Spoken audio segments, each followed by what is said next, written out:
Hello दोस्तों, welcome to accounts master ji YouTube channel.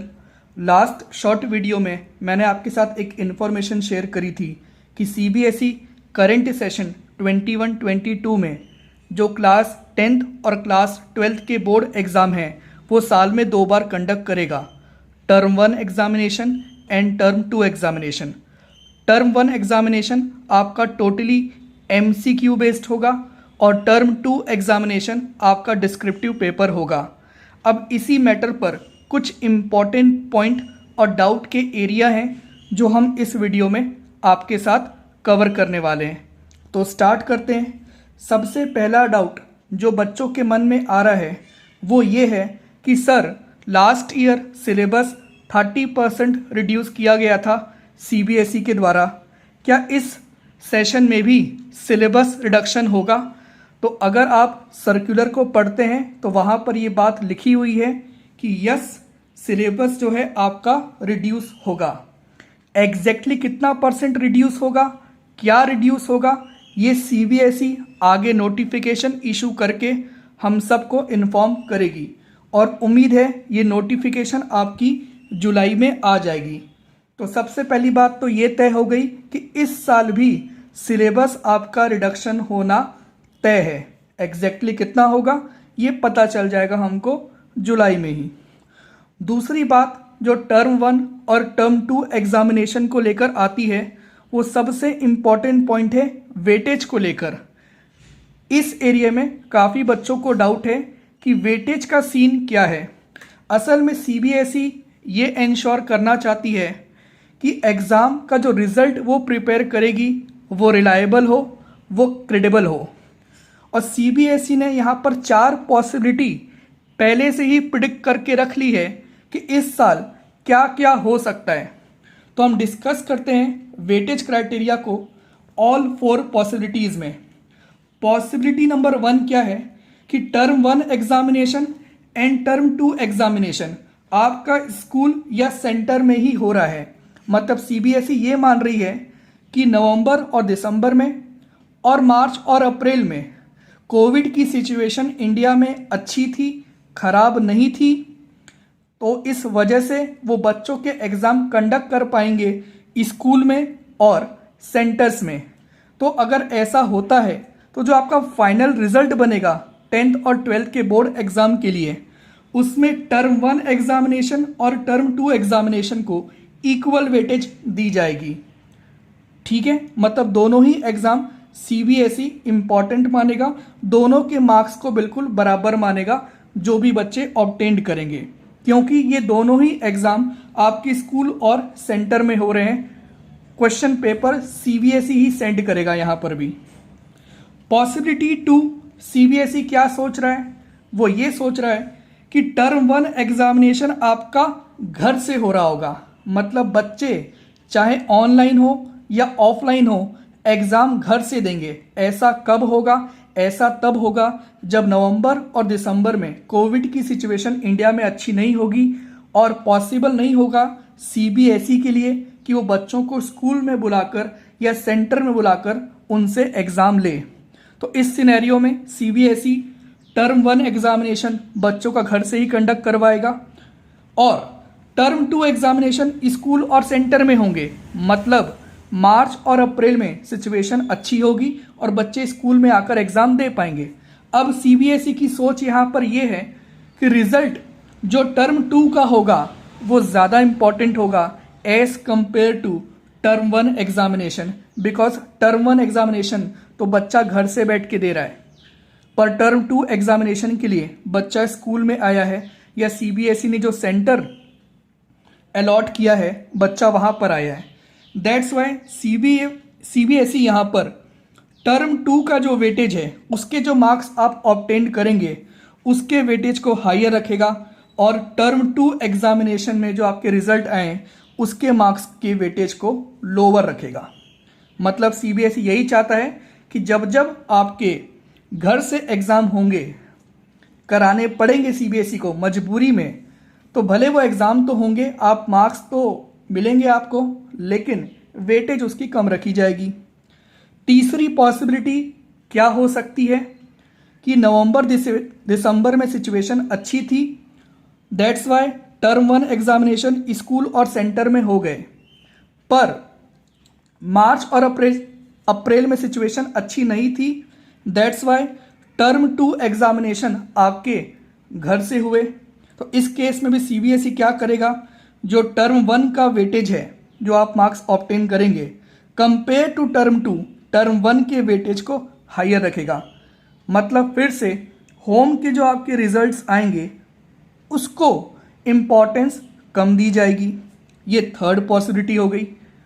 चौथी possibility क्या हो सकती है कि इस पूरे सेशन में सिचुएशन कोविड की नवंबर दिसंबर में भी और मार्च और अप्रैल में भी अच्छी नहीं हो पाई।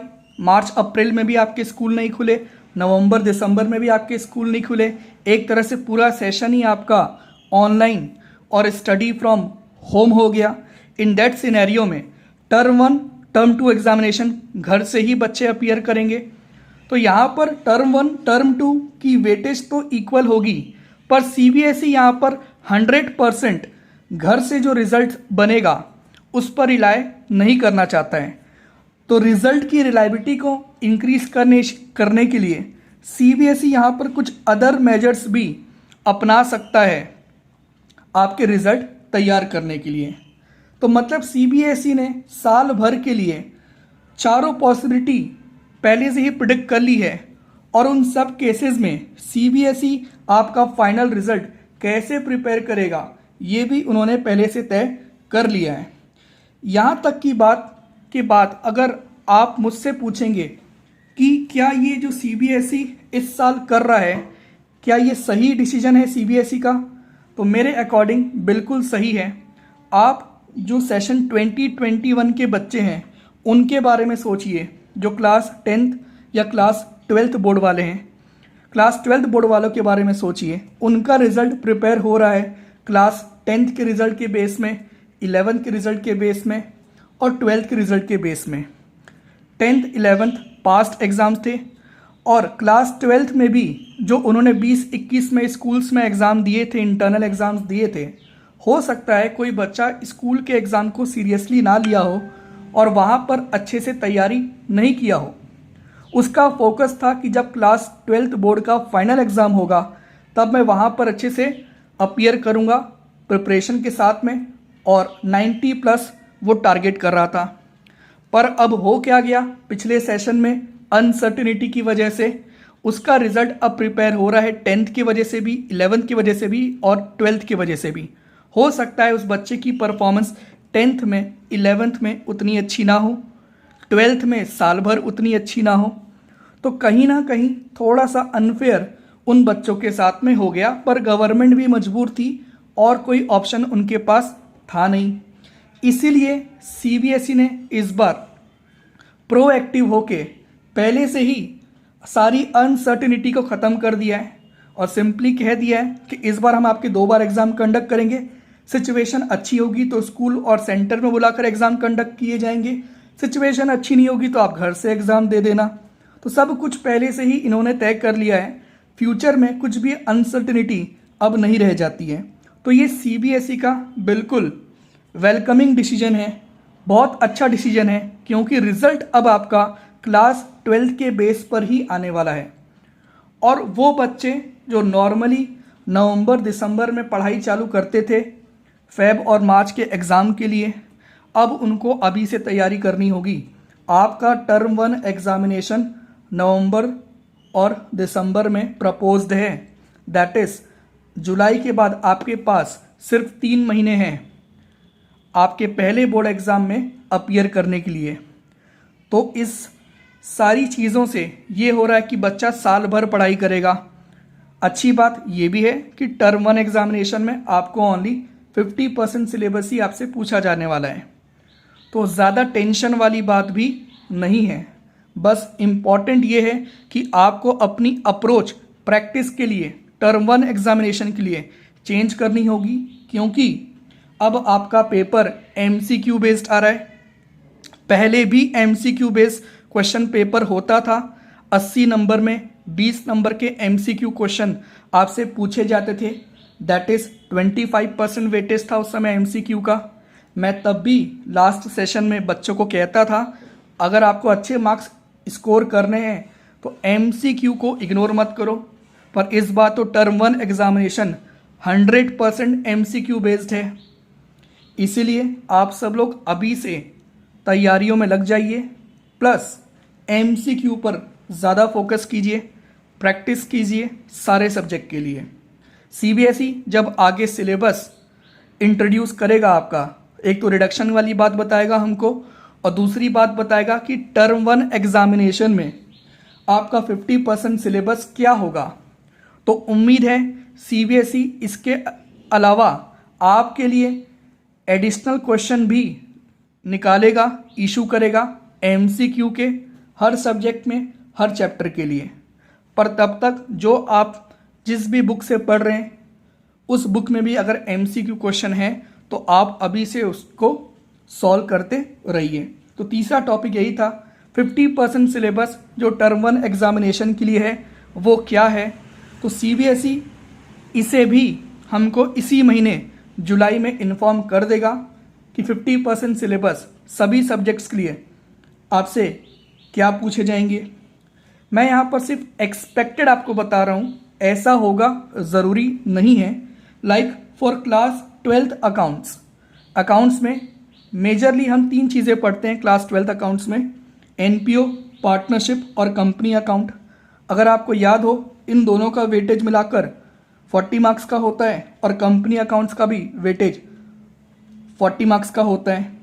तो हम ऐसा सोच सकते हैं कि लाइक टर्म 1 एग्जामिनेशन में CBSE आपसे NPO और पार्टनरशिप पूछ लेगा और टर्म 2 एग्जामिनेशन में CBSE आपसे कंपनी अकाउंट्स पूछ लेगा। कंपनी अकाउंट्स के अंदर में shares, debentures, redemption of debentures, cash flow, ratio, ये सब चीज़ आ जाएगी। और NPO पार्टनरशिप तो हम जानते ही हैं। तो वेट करते हैं CBSE के अगले नोटिफिकेशन का, जहाँ पर वो सिलेबस रिडक्शन के बारे में हमको बताएगा, जहाँ पर वो हमको सिलेबस बताएगा टर्म 1 के लिए क्या होगा, टर्म 2 के लिए सिलेबस क्या होगा। इसके अलावा जो हमारा प्रोजेक्ट वर्क होता है, उम्मीद है CBSE इस मैटर पर भी क्लैरिफिकेशन देगा कि बच्चों को प्रोजेक्ट कब बनाने हैं, टर्म 1 एग्जामिनेशन में बनाने हैं कि टर्म 2 में बनाने हैं, और क्या उसके मार्क्स में भी कुछ चेंजेस आए हैं। तो ये सब बातों के लिए हम वेट करते हैं जुलाई का। फ़िलहाल आप अपनी पढ़ाई कंटिन्यू रखिए, MCQ पर फोकस कीजिए, और अब मान लीजिए नवंबर में आपका पहला बोर्ड एग्ज़ाम है, तो जो भी बच्चे बाद में पढ़ेंगे, बाद में कर लेंगे, इन सब के भरोसे रहते हैं, ऐसा मत करें। इस साल का रिज़ल्ट तय हो गया है, कैसे रिज़ल्ट प्रिपेयर होने वाला है कुछ भी अनसर्टेनिटी नहीं है। चाहे कुछ भी हो जाए, चाहे इंडिया में सबसे अच्छी कंडीशन हो, कोविड ख़त्म हो जाए, इम्प्रूव हो जाए, बहुत कम हो जाए, या वर्स कंडीशन हो, सभी सिनेरियो में CBSE ने पहले से प्रिडिक्ट करके रख लिया है कि रिज़ल्ट कैसे बनने हैं। तो ना अब 10th के बेस पर बनने हैं, ना 11th के बेस पे बनने हैं, ना इस साल आपका बोर्ड एग्ज़ाम कैंसिल होने वाला है, ना पोस्टपोन्ड होने वाला है, क्योंकि आपके घर से एग्ज़ाम आपसे ले लिया जाएगा, तो पोस्टपोनमेंट कैंसिलेशन का भी सवाल नहीं उठेगा इस साल। तो सिंपल है, टर्म 1 टर्म 2 एग्जामिनेशन पर फोकस करें। इसके अलावा जो स्कूल आपका इंटरनल असेसमेंट लेता है, दैट इज़ आपका जो पीरियोडिक टेस्ट होते हैं स्कूल्स में, हाफ ईयरली होते हैं, ये सारे एग्ज़ाम को आप बिल्कुल सीरियसली लेना, क्योंकि यहाँ पर अदर मेजर्स में इन सब एग्ज़ाम के रिज़ल्ट भी रेलेवेंट हो जाएंगे। दैट इज़ क्लास 12th में, क्लास 10th में।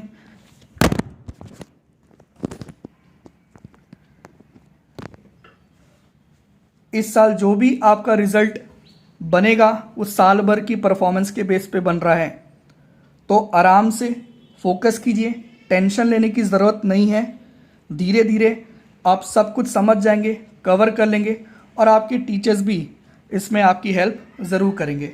इसके अलावा लाइक मेरा जो सब्जेक्ट है अकाउंट्स, इसमें अगर आपको कुछ भी डाउट आता है तो आप मुझसे कांटेक्ट कर सकते हैं। मेरा फ़ोन नंबर यूट्यूब में गिवन है। ठीक है, तो मिलते हैं अगली वीडियो में। तब तक के लिए bye, take care and thanks for watching.